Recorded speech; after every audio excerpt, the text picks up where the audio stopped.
بسم اللہ الرحمن الرحیم۔ جب ایک درزی نے رسول اللہ صلی اللہ علیہ وسلم کی دعوت کی۔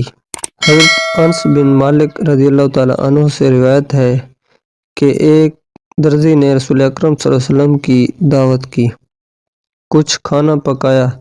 حضرت انس بن مالک کہتے ہیں، میں بھی رسول اللہ صلی اللہ علیہ وسلم کے ساتھ دعوت میں گیا۔ آپ صلی اللہ علیہ وسلم کے سامنے جو کی روٹی لائی گئی اور شوربہ جس میں کدو تھے اور بھنا ہوا گوشت۔ حضرت انس رضی اللہ تعالیٰ عنہ کہتے ہیں، میں دیکھتا تھا رسول اکرم صلی اللہ علیہ وسلم پیالہ کے کناروں سے کدو کو ڈھونڈ ڈھونڈ کر کھاتے تھے۔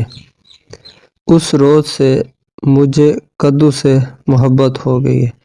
پیارے دوستو، کدو حضور پاک صلی اللہ علیہ وسلم کی پسندیدہ سبزی ہے، اس لیے ہمیں بھی ہفتے میں کم از کم 1 سے 2 بار کدو کا سالن گھر میں بنانا چاہیے۔